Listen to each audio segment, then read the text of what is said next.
Atos dos Apóstolos. Capítulo 58. A Igreja Triunfante. Mais de 19 séculos são passados desde que os apóstolos descansaram de seus labores. A história de suas lides e sacrifícios por amor de Cristo, porém, encontra-se ainda entre os mais preciosos tesouros da Igreja. Essa história, escrita sob a inspiração do Espírito Santo, foi registrada a fim de que, por seu intermédio, os seguidores de Cristo pudessem, em todos os séculos, ser estimulados a maior fervor e zelo na causa do Salvador. A comissão dada por Cristo aos discípulos foi cumprida. Ao saírem esses mensageiros da cruz a proclamar o Evangelho, houve tal revelação da glória de Deus como nunca antes fora testemunhada pelos mortais. Mediante a cooperação do Espírito Divino, os apóstolos fizeram uma obra que abalou o mundo. O Evangelho foi levado a todas as nações numa única geração. Gloriosos foram os resultados que acompanharam o ministério dos apóstolos escolhidos de Cristo. No começo de seu ministério, alguns deles eram homens sem instrução, mas sua consagração à causa de seu mestre era sem reservas, e, ensinados por ele, alcançaram o preparo necessário para a grande obra que lhes foi confiada. Graça e verdade reinavam em seu coração, inspirando-lhes os motivos e regendo-lhes os atos. Traziam a vida escondida com Cristo em Deus, e o próprio perdeu-se de vista, submergindo nas profundezas do infinito amor. Os discípulos eram homens que sabiam falar e orar com sinceridade, homens que sabiam apropriar-se do poder do forte de Israel. Quão intimamente se achegaram a Deus e ligaram sua honra pessoal à honra do trono do Senhor.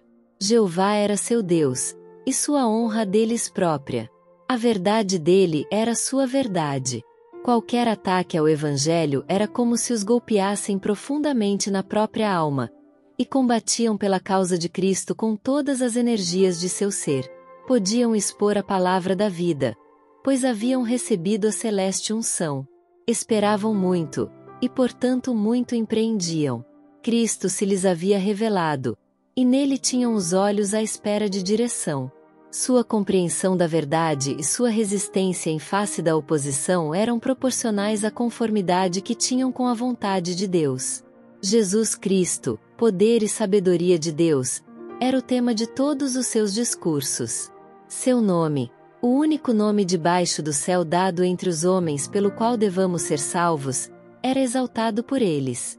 Ao proclamarem a plenitude de Cristo, o Salvador ressuscitado, suas palavras tocavam os corações, e homens e mulheres eram ganhos para o Evangelho.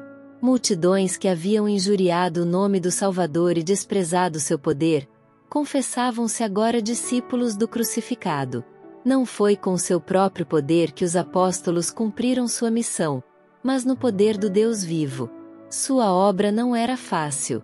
Os trabalhos iniciais da Igreja cristã foram cercados de dificuldades e amarga aflição. Em sua obra os discípulos encontravam constantes privações, calúnias e perseguições, mas não reputavam sua vida por preciosa, e regozijavam-se em ser chamados a sofrer perseguição por Cristo. A irresolução, a indecisão, a fraqueza de propósitos, não encontravam lugar em seus esforços. Estavam prontos para gastar e se deixarem gastar. A consciência da responsabilidade que repousava sobre eles, enriquecia-lhes a vida cristã, e a graça celeste revelava-se nas conquistas que faziam para Cristo. Com a força da onipotência, Deus operava por meio deles para tornar o Evangelho triunfante. Sobre o fundamento que o próprio Cristo assentara, os apóstolos construíram a Igreja de Deus.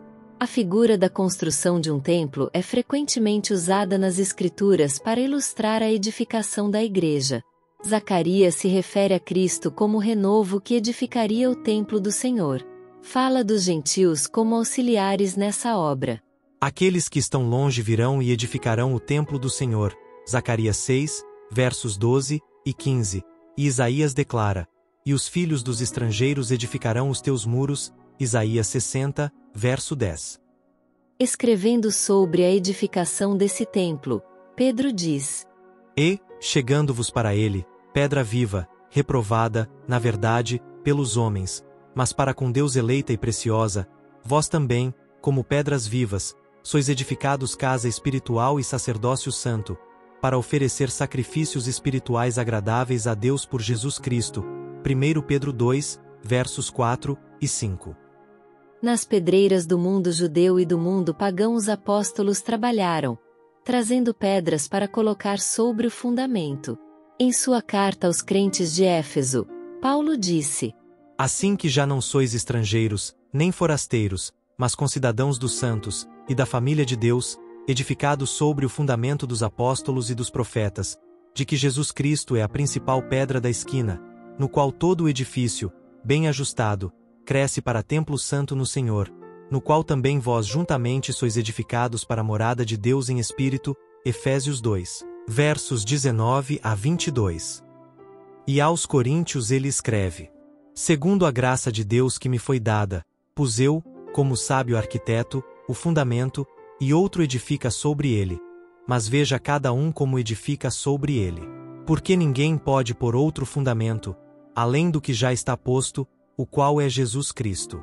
E, se alguém sobre este fundamento formar um edifício de ouro, prata, pedras preciosas, madeira, feno, palha, a obra de cada um se manifestará, na verdade o dia a declarará, porque pelo fogo será descoberta, e o fogo provará qual seja a obra de cada um. 1 Coríntios 3, versos 10 a 13. Os apóstolos edificaram sobre um firme fundamento, sobre a própria rocha dos séculos. Para este fundamento trouxeram eles as pedras tiradas da pedreira do mundo. Não foi sem empecilhos que os edificadores trabalharam. Sua obra foi excessivamente dificultada pela oposição dos inimigos de Cristo. Tiveram de lutar contra o fanatismo, o preconceito, o ódio dos que estavam a construir sobre falso fundamento. Muitos que trabalhavam como construtores da igreja poderiam ser comparados aos construtores do muro, nos tempos de Neemias, dos quais é dito: Os que edificavam o muro, e os que traziam as cargas, e os que carregavam, cada um com uma mão fazia a obra e na outra tinha as armas. Neemias 4, verso 17. Reis e governadores, sacerdotes e príncipes procuraram destruir o templo de Deus. Mas em face de prisões, tortura e morte, os fiéis prosseguiram na obra, e a estrutura cresceu bela e simétrica. Algumas vezes foram os obreiros quase cegados pelas névoas da superstição que baixavam sobre eles. Às vezes quase se apoderava deles a violência de seus oponentes. Mas com inabalável fé e inquebrantável coragem levaram avante a obra. Um a um, os principais construtores caíram às mãos do inimigo. Estevão foi apedrejado, Tiago morto à espada, Paulo foi decapitado, Pedro crucificado, João exilado. Contudo a igreja cresceu. Novos obreiros tomaram o lugar daqueles que caíram, e pedra sobre pedra foi acrescentada ao edifício. Assim se ergueu lentamente o templo da Igreja de Deus. Séculos de feroz perseguição se seguiram ao estabelecimento da Igreja cristã. Mas nunca faltaram homens que tomassem a construção do templo divino como mais cara do que a sua própria vida. De tais pessoas está escrito: E outros experimentaram escárnios e açoites, e até cadeias e prisões. Foram apedrejados, cerrados, tentados, mortos ao fio da espada, andaram vestidos de peles de ovelhas e de cabras, desamparados, aflitos e maltratados, dos quais o mundo não era digno, errantes pelos desertos e montes, e pelas covas e cavernas da terra. Hebreus 11, versos 36 a 38. O inimigo da justiça nada deixou por fazer em seu esforço para deter a obra confiada aos edificadores do Senhor. Mas Deus não se deixou a si mesmo sem testemunho. Atos 14, verso 17. Levantaram-se obreiros que com aptidão defenderam a fé uma vez entregue aos santos. A história dá testemunho da fortaleza e heroísmo desses homens. Como os apóstolos, muitos deles tombaram em seus postos, mas a construção do templo avançou firmemente. Os obreiros foram mortos, mas a obra prosseguiu. Os valdenses, João Wycliffe, Uzi Jerônimo, Martinho Lutero Zwinglio, Cranmer, Latimer e Knox, os huguenotes, João e Carlos Wesley, e uma hoste de outros, contribuíram para o fundamento com material que permanecerá por toda a eternidade. E em anos posteriores os que tão nobremente têm procurado promover a disseminação da palavra de Deus, e por seu serviço em terras pagãs têm preparado o caminho para a proclamação da última grande mensagem. Também esses têm estado a ajudar na estrutura. Através de todos os séculos que se passaram desde os dias dos apóstolos, a construção do templo de Deus jamais cessou. Podemos olhar para os séculos que estão para trás, e veremos as pedras vivas de que é composto, brilhantes como jatos de luz em meio às trevas do erro e da superstição. Através da eternidade as joias preciosas brilharão com brilho sempre maior, testificando do poder da verdade de Deus. O foco de luz dessas pedras polidas revela o forte contraste entre a luz e as trevas, entre o ouro da verdade e a escória do erro. Paulo e os outros apóstolos, e todos os justos que viveram depois deles, fizeram sua parte na edificação do templo. Mas a estrutura ainda não está completa. Nós que vivemos neste tempo temos um trabalho a fazer, uma parte a cumprir. Devemos levar para o fundamento material que resista à prova do fogo, ouro, prata e pedras preciosas lavradas, como colunas de um palácio. Salmo 144, verso 12. Aos que assim edificam para Deus, dirige Paulo as palavras de animação e advertência. Se a obra que alguém edificou nessa parte permanecer, esse receberá galardão. Se a obra de alguém se queimar, sofrerá detrimento, mas o tal será salvo, todavia como pelo fogo. 1 Coríntios 3, versos 14 e 15. O cristão que fielmente apresenta a palavra da vida, encaminhando homens e mulheres às veredas da santidade e da paz, está levando para o fundamento material resistente, e no reino de Deus será honrado como edificador sábio. Está escrito acerca dos apóstolos. E eles, tendo partido, pregaram por todas as partes, cooperando com eles o Senhor, e confirmando a palavra com os sinais que se seguiram. Marcos 16, verso 20. Como Cristo enviou seus discípulos, assim envia Ele hoje os membros de sua igreja. Está-lhes reservado o mesmo poder que os apóstolos possuíam. Se fizerem de Deus sua força, Ele cooperará com eles, e não hão de trabalhar em vão. Compreendam que a obra em que se acham empenhados tem sobre si impresso o sinete de Deus. O Senhor disse a Jeremias: Não digas, eu sou uma criança, porque aonde quer que eu te enviar, irás, e tudo quanto te mandar dirás. Não temas diante deles, porque eu sou contigo para te livrar, diz o Senhor. Então o Senhor estendeu a mão e tocou nos lábios de seu servo, dizendo: Eis que ponho as minhas palavras na tua boca. Jeremias 1, versos 7 a 9. E ele nos ordena que vamos e falemos as palavras que nos dá, sentindo seu santo contato em nossos lábios. Cristo confiou à igreja um sagrado encargo. Cada membro deve ser um conduto através do qual Deus possa comunicar ao mundo os tesouros de sua graça, as insondáveis riquezas de Cristo. Não há nada que o Salvador deseje tanto como agentes que representem ao mundo seu espírito e seu caráter. Nada existe que o mundo necessite mais do que a manifestação do amor do Salvador através da humanidade.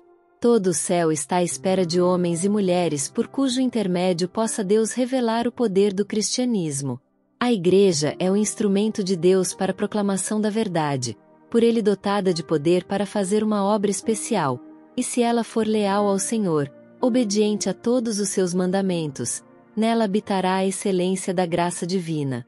Se for fiel à sua missão, se honrar ao Senhor Deus de Israel, não haverá poder capaz de a ela se opor. O zelo em favor de Deus e sua causa impulsionou os discípulos a dar testemunho do Evangelho com grande poder. Não deveria um zelo tal inflamar nosso coração com a determinação de contar a história do amor redentor de Cristo e este crucificado? É o privilégio de todo cristão não somente aguardar, mas apressar a vinda do Salvador. Se a Igreja se revestir do manto da justiça de Cristo, deixando qualquer aliança com o mundo, raiará para ela o amanhecer de um dia brilhante e glorioso. As promessas de Deus a ela feitas serão sempre firmes. Ele fará dela uma excelência eterna, um regozijo de muitas gerações. A verdade, Passando de largo aqueles que a desprezam e rejeitam, triunfará. Conquanto às vezes pareça haver retardado, seu progresso nunca foi impedido. Quando a mensagem de Deus se defronta com a oposição, ele lhe concede força adicional, para que ela exerça maior influência. Dotada de energia divina, abrirá caminho através das mais fortes barreiras e triunfará sobre todos os obstáculos que susteve o Filho de Deus durante sua vida de trabalho e sacrifício. Ele viu os resultados do trabalho de sua alma, e ficou satisfeito. Olhando para dentro da eternidade, contemplou a felicidade dos que receberam por intermédio de sua humilhação, perdão e vida eterna. Seus ouvidos perceberam os louvores dos remidos. Ouviu-os entoando o cântico de Moisés e do Cordeiro. Podemos ter uma visão do futuro, da felicidade no céu. Na Bíblia estão reveladas visões da glória futura, cenas pintadas pela mão de Deus, e que são uma preciosidade para a sua igreja. Pela fé podemos chegar até o limiar da cidade eterna e ouvir as afáveis boas-vindas dadas aos que, nesta vida, cooperaram com Cristo, considerando uma honra sofrer por sua causa. Ao serem pronunciadas as palavras, "Vinde, benditos de meu Pai", Mateus 25, verso 34, eles lançam suas coroas aos pés do Redentor, exclamando: Digno é o Cordeiro que foi morto, de receber o poder, e riquezas, e sabedoria, e força, e honra, e glória, e ações de graça. E ao que está assentado sobre o trono, e ao Cordeiro, sejam dadas ações de graças, e honra, e glória, e poder para todo o sempre. Apocalipse 5, versos 12 e 13. Lá os remidos saudarão os que os conduziram ao Salvador, e todos se unirão no louvor àquele que morreu para que os seres humanos pudessem ter a vida que se mede com a vida de Deus. O conflito está terminado. As tribulações e lutas chegaram ao fim. Cânticos de vitória enchem todo o céu, enquanto os remidos entoam um jubiloso coro. Digno é o Cordeiro, que foi morto, Apocalipse 5, verso 12, e vive outra vez, como triunfante vencedor. Depois destas coisas, olhei, e eis aqui uma multidão, a qual ninguém podia contar, de todas as nações, e tribos, e povos, e línguas, que estavam diante do trono e perante o Cordeiro, trajando vestes brancas e com palmas nas suas mãos, e clamavam com grande voz, dizendo: Salvação ao nosso Deus, que está assentado no trono, e ao Cordeiro. Apocalipse 7, versos 9 e 10. Estes são os que vieram de grande tribulação, e lavaram os seus vestidos e os branquearam no sangue do Cordeiro. Por isso estão diante do trono de Deus, e o servem de dia e de noite no seu templo, e aquele que está assentado sobre o trono os cobrirá com a sua sombra. Nunca mais terão fome, nunca mais terão sede, nem sol nem calma alguma cairá sobre eles. Porque o Cordeiro que está no meio do trono os apacentará, e lhe servirá de guia para fontes das águas da vida. E Deus limpará de seus olhos toda lágrima. Apocalipse 7, versos 14 a 17. E não haverá mais morte, nem pranto, nem clamor, nem dor, porque já as primeiras coisas são passadas.